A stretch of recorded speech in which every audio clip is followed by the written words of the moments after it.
네, 지금부터는 일본 현지 연결해 보겠습니다. 지소미아 종료 이후에 일본에서는 어떤 반응들이 나오고 있는지, 또 앞서도 언급했습니다만 아베이 지지율은 왜 계속 오르고 있는지 여러 가지 짚어봐야 될 대목이 많아 보입니다.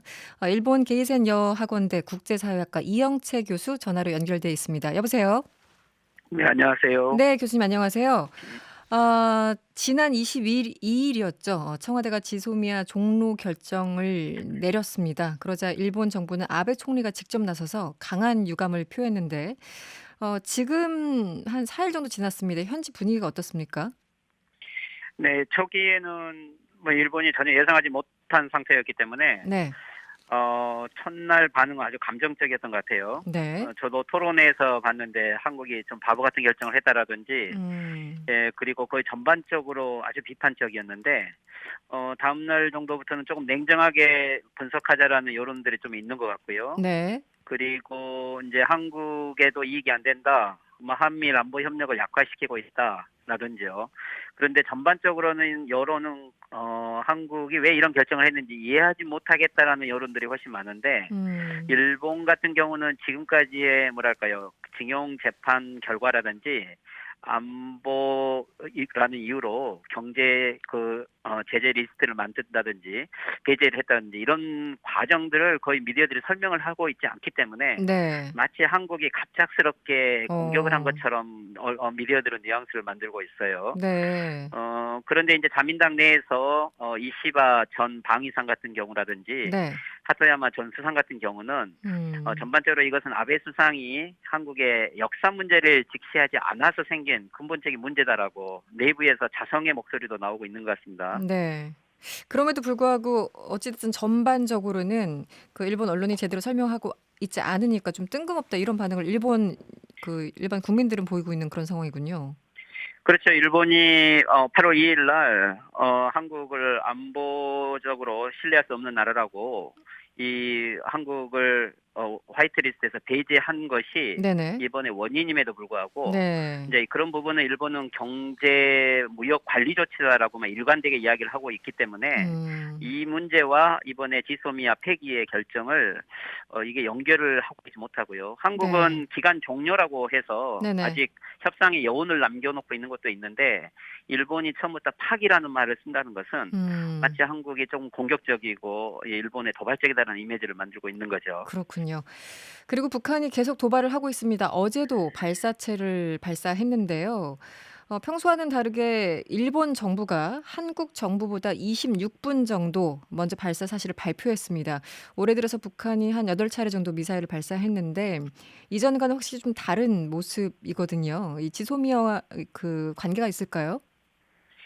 일본에서는 이 지소미아 이 종료가 됨으로써 일본이 좀 패닉 상태가 된 것은 북한의 핵 미사일 위협 속에서 일본이 어떻게 보면 자기의 정보망이 약해져가지고 네네. 그 위협에 대처하지 못한 거 아니냐라는 국민 불안 심리가 있는 거거든요. 네. 그런데 뭐 한국에서 발표한 걸 보면 지금까지 29번 여기 협의가 있었지만 한국이 항상 정보 제공을 하고 네. 이번에도 내부적으로 국방부 발표한 거 보면 한국이 먼저 탐지하긴 했는데 음. 일본은 마치 이게 한국의 지소미아가 파기되더라도 네. 자신들이 전혀 그것에 대해서 대응을 하고 있고 또 음. 전혀 불이익이 없다는 것을 보여주기 위해서 네. 일부러 먼저 발표한 것 같은데 근데 전 내부적으로는 이 방위상이 나와서 한국에게 정보를 요구하겠다 하는 거 보니까 실질적으로는 이 지소미아 파기와 관련돼서 불리한다는 상황을 인식하고 있는 것 같아요. 네. 또 어제 시작된 독도 방어 훈련 오늘 오후에 종료됐습니다. 그 매년 하는 연례 훈련이긴 한데 여기에 대한 일본 반응이나 언론 보도는 또 어떻습니까?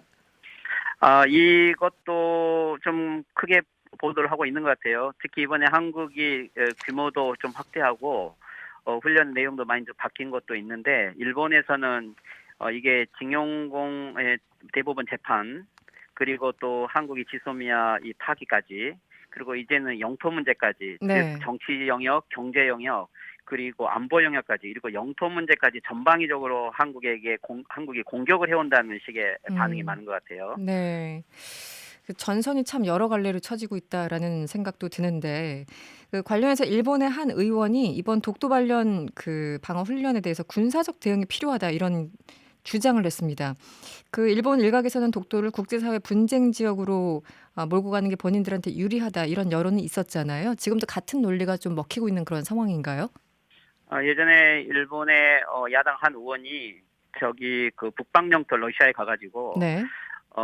그때 방문 중에 러시아와 뭐 전쟁도 불사할 수 있다라는 좀 네네. 이렇게 술에 취해서 했던 말들이 그랬죠. 있는데 네. 아마 내부적으로는 영토 문제에 우익들의 이런 군사적인 수단이란 내용들은 있지만 음. 실질적으로 이렇게 대응하기는 어렵고 네. 또 이것은 아마 국제 분쟁 지역으로 만들려고 하지만 아마 이번에는 그렇게 문제를 확대하려고 하진 않을 거예요. 오히려 음. 최소 외교적인 조치는 취하겠지만 네. 지금 현재 일본이 영토 문제까지 확대한다고 해서 네.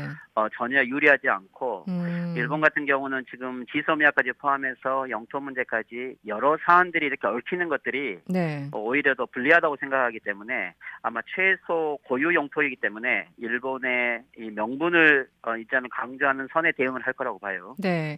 말씀하시니까 지금 그 사실 이제 강제징용 이게 역사 문제지 않습니까? 이런 그렇죠. 것들이 본인들한테 유리하다고 생각하고 있지는 않은 것 같습니다.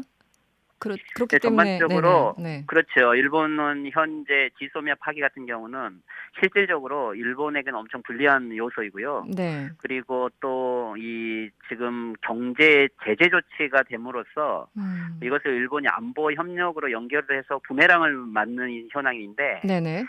이것을 또 다시 한국에게 경제 보복 조치를 취하는 것은 일본에게도 지금 경제 영향이 있기 때문에 네, 그렇죠. 예, 마땅한 카드가 없어요. 음. 그래서 아마 이 부분들을 좀 난처하게 하고 있는 상황 속에서 문제를 될 수 있으면 확대하는 것은 오히려 한국에게 말려 들어간다고 생각하겠죠. 네. 거기서도 이제 전선을 더 확대시키는 것에 대해서는 약간 저하하는 그런 분위기가 있군요. 이런 가운데 한국 국회의원들이요. 이 국회 독도 방문단이라는 걸 구성을 해서 31일에 독도를 방문할 계획인데요. 이게 도움이 된다고 보십니까? 어떻습니까?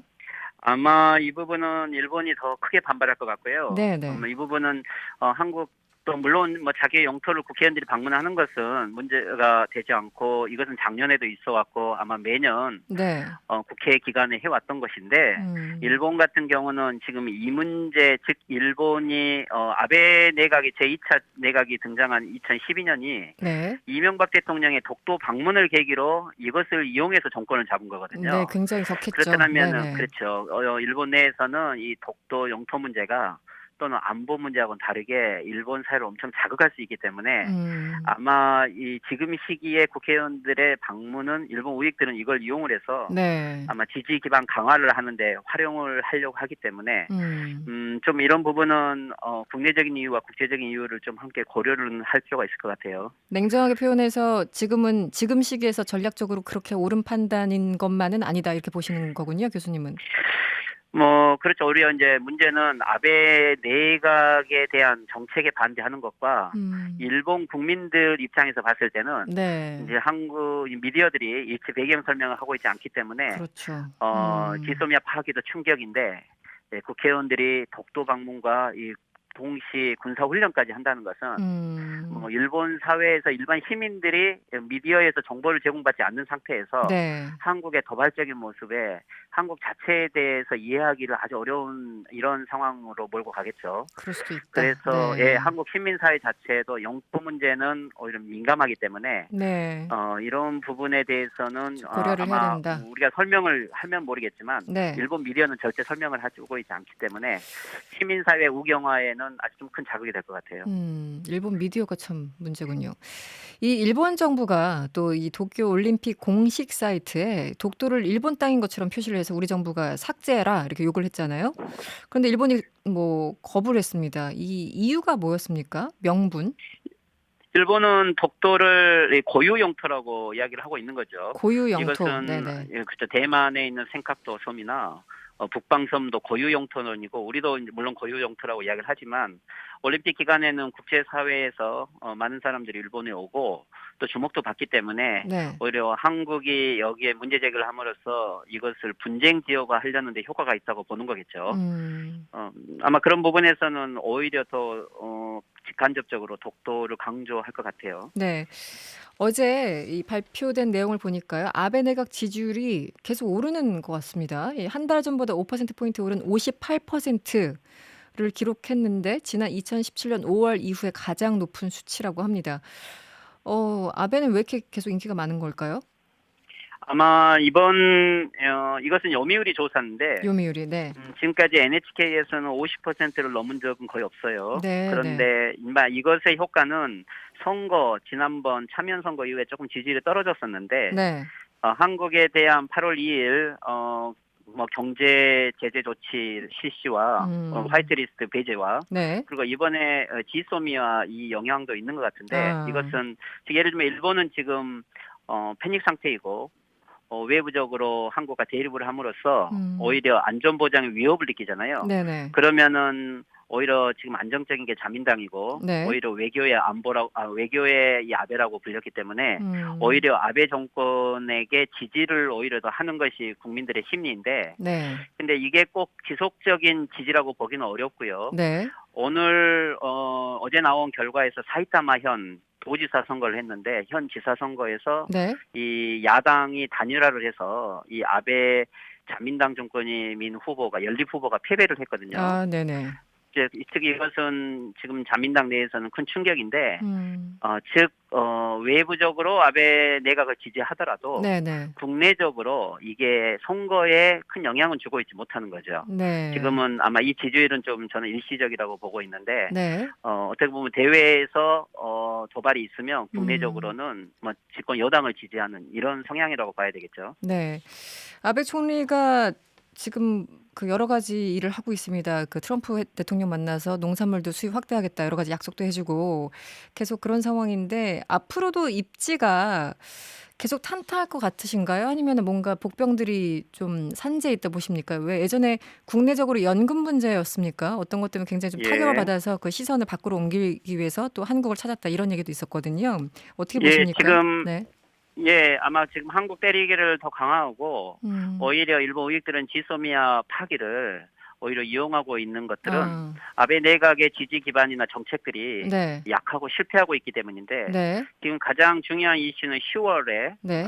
일본이 소비세 인상안을 지금 발표하도록 되어 있는데 네네네. 이것은 국민들에게 아주 민감하고요. 네. 그리고 이제 지난번 연금 문제가 있었던 것들은 한국 때리기로 이것을 극복해 온 건데 중요한 것은 이번에 프랑스에서 지금 열린 미일 회담에서 네네. 일본은 아주 불리한 협상을 했거든요. 무역 협상 말씀하시죠? 네. 그렇죠. 지난번에 참여연 선거 이전에 트럼프 대통령이 5월에 이 무역 협의를 하려고 했는데 네. 참여연 선거 이후로 연기해달라. 그랬죠. 왜 그러냐면은 여기에 농산물이 포함되어 있는데 네. 그러니까 지역 농산물에 대해서 관세를 오히려 일본이 인하하게 되고 대신 자동차라든지 이런 분야에 대해서는 보호를 못 받았거든요. 네. 이번에 오히려 중국이 지금 미국과의 무역 협상에서 옥수수 이런 것들을 수입을 하지 않기 때문에 이것을 일본에다가 이번에 팔아먹은 건데 네네. 이것으로 이 지방에서나 농업 수산물 이런 지역에서는 이게 불만이 많은 거죠. 네. 이게 이번에 사이타마 이 지사 선거에 반영이 된 거고 그러니까 오히려 이제 국내적으로 정책적으로 별로 성과가 없기 때문에 아마 한국 때리기는 더 강화할 거고 강경 조치는 나오겠죠. 그렇군요. 마지막 하나 여쭤볼게요. 그 지금 일본 여행 안 가기, 일본 제품 안 사기 운동한 지가 벌써 50일 정도가 지났습니다. 현지 분위기가 어떻습니까? 일본 정부는 이 불매운동을 제일 난처하게 보고 있는 건 사실이에요. 네네. 이 한국에서 일부러 정부가 개입하고 있고 또 관공서가 여기서 주도한다라는 식으로 의미를 폄하하고 축소시키는데 네. 실질적으로 한국이 이게 자발적이고 또 대중적이고 다양하고 전국적이잖아요. 네네. 그리고 실제 그 일본의 그 여행을 자제하고 있는 것들은 제가 오키나와에도 와봤는데 오키나와 같은 경우는 아주 작은 빵집도 한국 사람들이 많이 와서 운영이 됐는데 네. 거의 오고 있지 않아서 아주 위기다라고 그러고 홋카이도 지역에도 관광으로 거의 해왔는데 한국 사람들이 거의 오지 않아서 네. 지역 지금 경제는 아주 큰 영향을 받고 있어요. 비명 소리가 좀 이게 나오나 이제 봅니다. 네네. 그렇죠. 중앙 정부에게도 불만이 가고 있는데 지금 28일 날 이 화이트리스트 배제 실행을 하게 되잖아요. 네. 그러면은 일본이 여기에서 물론 실행은 하겠지만 품목을 늘렸을 때 또 다시 한국에서 제2, 제3의 좀 더 강도 높은 불매 운동으로 이어질 확률도 있기 때문에 네네. 일본이 지금 이 지소미아 파기에도 불구하고 강공 정책을 정책을 쓰기가 좀 애매한 딜레마에 빠져 있는 거죠. 네. 그래서 물론 우익들은 강공대책을 쓰자고 하겠지만 네네. 이 한국의 불매운동을 가장 두려워하고 있는 것은 사실이고 또 알겠습니다. 기업들이 중소기업들도 영향을 받고 있기 때문에 네네. 아마 아베 수상이 그렇게 쉽게 정책을 쓰기는 어려울 것 같아요. 알겠습니다. 일본 게이센 여학원대 이영채 교수였습니다. 오늘 말씀 고맙습니다. 네, 수고하십시오. 여러분의 퇴근길을 꽉 채워드립니다. 평일 저녁 6시 5분 이승원의 세계는 그리고 우리는